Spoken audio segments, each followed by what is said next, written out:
दीपक जो कर रहे हैं वो बहुत अच्छा कर रहे हैं। और मेरे से बड़े पद में है, राष्ट्रीय अध्यक्ष हैं, फिर मेरे से पूछते हैं, ये इनकी बड़ी खूबी है।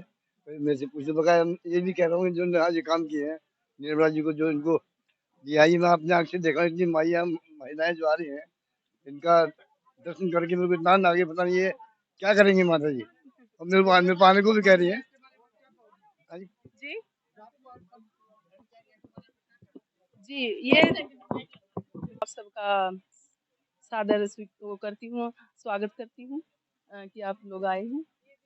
मैं मुझे ये जो पद मिला है अभी, महिला प्रदेश अध्यक्ष का पद मिला है भारतीय मजदूर जनता सेल में।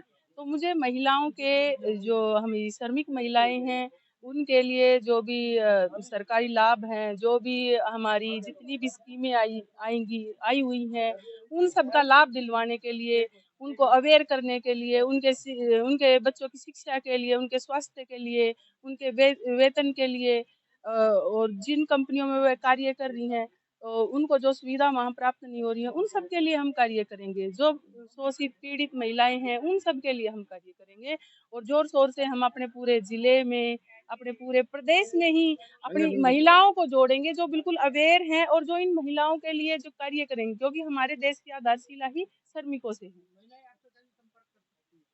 महिलाएं हमसे अभी हमारी जो हम टीमें बना रही हैं वो खुद ब खुद सारे अपने जिले में, अपने प्रदेश में, हर जगह हमारी सारी महिलाएं फैल जाएंगी एक जाल की तरह, और सारे मिलके हम कार्य करेंगे। आप सब भी हमारा सपोर्ट करेंगे तब ये चीज पॉसिबल हो सकती है।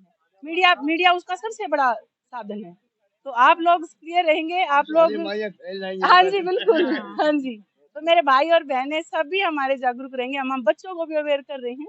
तो वो सारी चीजें हम महिलाएं आपके साथ जुड़ी हैं? हमारे साथ अभी हम, आप सबको तो पता ही है कि 8-10 महीने से हम जुड़े हैं इसमें। तो हमारे साथ तकरीबन यहाँ की पूरे गुरुग्राम की महिलाएं जुड़ चुकी हैं, आपने देखा ही है। वर्किंग डे होते हुए भी हमारे किसी भी विंग से, चाहे बीजेपी से हैं, चाहे आरएसएस से हैं, चाहे हिंदू परिषद से हैं, हमारे 50 से ऊपर एनजीओ के लोग आए हैं। और हमारे काफी बीजेपी के भी अपने, ये मंजीत कटारिया जी हैं जो किसान मोर्चा के मैं ये बात आपको फिर से बताना चाहता हूँ। पहले भी आपने मेरे से प्रेस कॉन्फ्रेंस करके पूछा था। मैं रेहड़ी पटरी वालों की समस्याओं को लेके माननीय RS भाटसी से मैं मिला था, और उन्होंने मेरे को संज्ञान में भी दिया था कि मैं किसी भी श्रमिकों की कोई रेहड़ी नहीं, पटरी नहीं तोड़ रहा हूँ। ये सिर्फ उन लोगों की टूटी जा रही है जो सत्ता का गलत यूज कर रहे हैं, सरकार की दी हुई गलत जगह को गलत तरीके से लोगों को किराया रेंट पर देके एक पर्सन 10-10 से 20-20 प्रकार की रेहड़ी पटरियां एक ही आदमी उसका लाइसेंस लाके और ऊंचे दर रेट पे उनको देके और इसको काम करने, मैं किसी श्रमिकों के हित में काम, अगर इस प्रकार की किसी भी तरीके की कोई समस्या मेरे को आती है तो आप मेरे को दीजिए। मैं RS भाटजी से, जो हमारे DTP साहब हैं यहाँ के, मैं उनसे खुद पर्सनली जाके मिलूंगा। अगर उच्च कार्रवाई होने में मेरे को किसी तरीके का संज्ञान आता है तो मैं CM साहब से खुद जाके मिलूंगा। परसों ही मैं मिलके मानेसर में स्ट्रीट वेंडरों के खिलाफ मैंने फिर से उनको एक दरखास्त देके उनको संबोधन करने का काम है। और आने वाले 5 फरवरी को माननीय मंत्री जी हरियाणा प्रदेश श्री नायब सिंह सैनी जी को भारतीय जनता मजदूर सेल के मंच पर बुलाने का हम काम कर रहे हैं, और HSIDC मानेसर सेक्टर 1 के अंदर इसको काम करने। अगर आप भी किसी मीडिया कर्मी को पूरे हरियाणा क्षेत्र के अंदर किसी भी प्रकार से कोई मजदूर वंचित होता है, किसी भी प्रकार से उनका शोषण हो रहा है, तो आपके पास मेरा नंबर है। आप तुरंत मेरे को उसके संज्ञान में, या उस कंप्लेनर को मेरा नंबर दे सकते हैं, वो मुझसे आके मिले। दिन और रात उनके साथ मिलके भारतीय जनता मजदूर सेल, मैं और मेरे साथ के जितने भी पदाधिकारी गण है और साथ में जुड़े जितनी योजना, सब उन पे काम करने का काम। दीपक शर्मा हमारा राष्ट्रीय यूथ प्रेसिडेंट है। उनका नेतृत्व पे स्टेट जो चलते हैं, भारतीय जनता मजदूर सेल का जो अध्यक्ष है अमित शर्मा, दीपक शर्मा, संजय भारद्वाज, पूरा स्टेट का जो लीडर है, इनका नेतृत्व पे हमारा महिला अध्यक्ष चुना गया है हरियाणा स्टेट के लिए। निर्मला जी एडवोकेट भी हैं, और आप लोग जानते हैं ट्रेड यूनियन एक लॉ का सब्जेक्ट है, इंडस्ट्री लॉ, सर्विस लॉ, तो लॉयर होना बड़ा जरूरी है।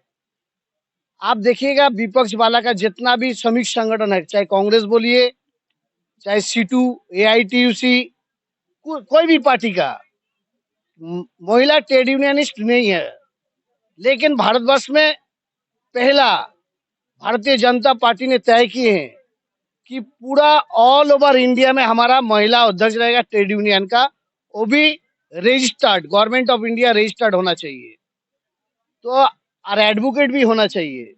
जैसा दीपक शर्मा पहले एडवोकेट नहीं थे, हमारा जो नेशनल यूथ प्रेसिडेंट है, अमित शर्मा भी एडवोकेट नहीं थे। आप लोगों को जानकारी है, गवर्नमेंट ऑफ इंडिया का माध्यम से ट्रेड यूनियनिस्ट लीडर लोगों को लॉ ट्रेनिंग किया जाता है। कौन सा जगह? दिल्ली में हमारा एक लॉ कॉलेज है, डॉक्टर VB गिरी लॉ कॉलेज। सिख श्रमिकों को हित में लड़ाई जो कर रहे हैं उन लोगों के लिए वो कॉलेज है, उसमें ट्रेनिंग किया दीपक शर्मा, अमित शर्मा, संजय भारद्वाज, इंग्रेज सिंह जी, जितना भी लीडर है सब कोई लॉयर है। और आज फिर नया से एक लॉयर आया है, हमारा दीदी। हम लोग यही सोच के उनके किया कि देखिए हर जगह पे आज देश में फ्लाइट चला रहा है लेडीज, देश में CM, देश स्टेट चला रहा है लेडीज, तो ट्रेड यूनियन लेडीज भी होना चाहिए, ILO में हिस्सा ले सके। इंडिया से इंटरनेशनल लेबर ऑर्गेनाइजेशन जो होते हैं, अगले दिन आपका हरियाणा का जमीन से हमारा दीदी हिस्सा लेगा। इसीलिए हम उनको एडवोकेट हैं, इसलिए हम उनको